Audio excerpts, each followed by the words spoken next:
इस कहानी के शुरू में हम एक आदमी को देखते हैं जो कि एक बर्फानी मैदान में और एक सील का पेट काटते हुए अपना पाँव सील के पेट के अंदर रख देता है, जिसके बाद जो सील की खाल को उबालकर अपने पाँव के जख्मों की पट्टी करता है ताकि वो अपना आगे का सफर तय कर सके। क्योंकि क्लेमेंस नाम के इस सोल्जर को इस बर्फानी मैदान में कई 100 किलोमीटर का सफर तय करना है, वो भी अकेले। यहीं से सीन कट होकर पास्ट में जाता है जहाँ से हमें क्लेमेंस की कहानी सुनाई जाएगी। ये वक्त है 1945 का। क्लेमेंस एक जर्मन सोल्जर है और मालूम हुआ है कि जंग के दौरान क्लेमेंस और इसके साथियों को रशियन सोल्जर्स ने पकड़ लिया है और अब वो उन्हें अपना कैदी बनाकर रखेंगे। सभी जर्मन सोल्जर्स को 25 साल की सजा सुनाई जाती है। इस जगह से तकरीबन 10,000 किलोमीटर दूर एक बर्फानी जगह पर काटनी थी। ये जगह एक जेल थी, एक ऐसी अजीब जेल जिसका ना तो कोई दरवाजा था और ना ही कोई दीवार, लेकिन फिर भी यहाँ से कोई भाग नहीं सकता था क्योंकि बगैर खाना और पानी के 10,000 किलोमीटर का सफर तय करना, वो भी एक बर्फानी इलाके में, बिल्कुल इम्पॉसिबल था। यहाँ पर रहने वाले सभी कैदी ये बात जानते थे कि अगर जेल से निकले तो वैसे ही मर जाएंगे, इसीलिए उन्हें जेल में रहकर काम करना ही बेहतर लगा।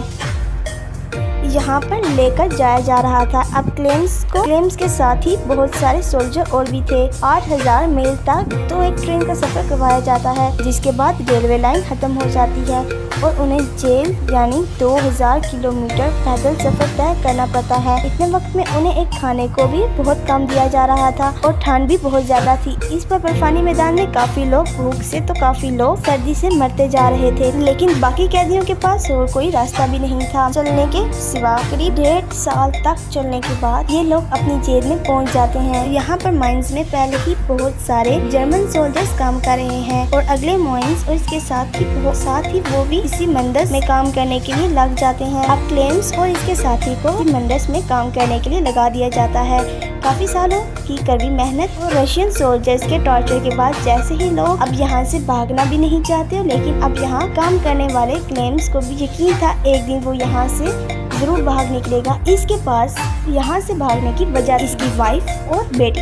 एक दिन क्लेमेंस को मौका मिल भी जाता है और वो यहाँ से कोयला ले जाने वाली वैगन के अंदर छुप जाता है। इसमें चढ़कर क्लेमेंस खुश था, उसे लगा कि अब वो बच गया है, अब वो अपने शहर जल्द ही लौट जाएगा। लेकिन इसकी बदकिस्मती के अचानक से वो वैगन रुक गई और इसके सामने आ गया एक सोल्जर जो इसे पकड़ चुका था और क्लेमेंस को ओपन एयर में बंद कर दिया जाता है। सर्दी बहुत ज्यादा, रात में होने वाली बारिश ने क्लेमेंस की तबीयत बहुत ज्यादा खराब कर दी थी। सुबह होते ही यहाँ पर वार्डन आता। क्लेमेंस के ऊपर कोई टॉर्चर नहीं करता, लेकिन बस इससे इतना कहता है कि तुम्हारे साथी तुम्हारा इंतजार कर रहे हैं। सुकून का सांस लेते ही जैसे क्लेमेंस वाइट के अंदर वापस गया तो उसे वार्डन की बात समझ आ गई कि तुम्हारे साथी ही तुम्हारा इंतजार कर रहे हैं। यहाँ जेल में मौजूद सबके सब कैदी से मारने के लिए इख्तियार लेकर खड़े हुए थे, क्योंकि इसके भागने के गुस्से में वार्डन ने इस सब को 5 दिन का खाना बंद कर दिया था।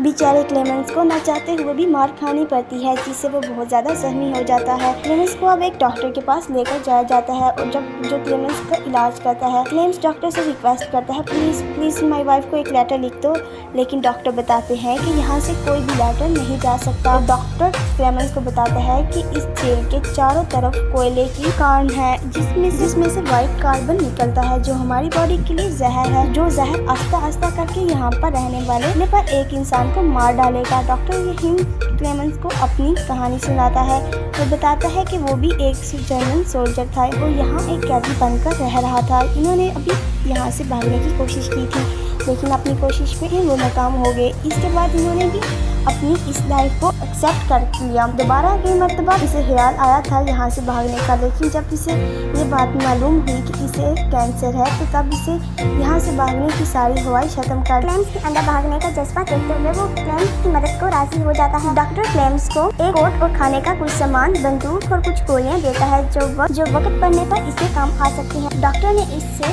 एक मैप भी दिया था और यहाँ से बाहर निकलने का रास्ता भी बताया था। डॉक्टर के बताए हुए रास्ते पर रात के अंधेरे में क्लेमेंस यहाँ से बाहर निकल जाता है। क्लेमेंस को ये बात मालूम थी कि यहाँ से अपने घर तक जाने के लिए उसे 14,000 किलोमीटर का सफर तय करना होगा। वो लगातार चलता रहता है। जैसे ही क्लेमेंस को भागने की खबर वार्डन को मिलती है तो वार्डन इसके बारे में पूछने के लिए डॉक्टर के पास आता है, लेकिन देखता है कि डॉक्टर ने तो पहले से ही सुसाइड कर ली। वो कैदियों के पास जाकर पूछताछ करने की कोशिश करता है, लेकिन किसी को कुछ मालूम नहीं था।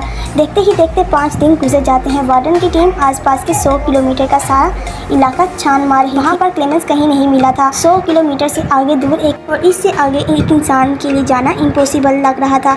रिसर्च टीम वार्डन से कहती है कि हमें लगता है कि क्लेम मर गया होगा, लेकिन वार्डन जानता था कि क्लेम बहुत स्ट्रॉन्ग है, इतनी जल्दी वो मरने पर या हार मानने वाला नहीं है। सीन कट होकर दिखाया जाता है क्लेम्स को भागे हुए आज 15 दिन गुजर चुके हैं। क्लेम्स इसके पास जो खाना था वो भी ख़त्म हो चुका था और इसके चारों तरफ सिर्फ बर्फ़ ही बर्फ़ है। इस दिल से तो वो काफ़ी दूर निकल आया है, लेकिन इतनी ठंड में सर्वाइव करना इसके लिए मुश्किल हो रहा है। इसके अंदर अब इतनी ताकत नहीं थी कि वो अब अगला कदम भी बढ़ा सके, इसीलिए वो बर्फ़ में ही लेट जाता है। बाकी पार्ट देखने के लिए जल्दी से चैनल को सब्सक्राइब कर लो और कमेंट सेक्शन में अपनी फेवरेट मूवी का नाम लिखो।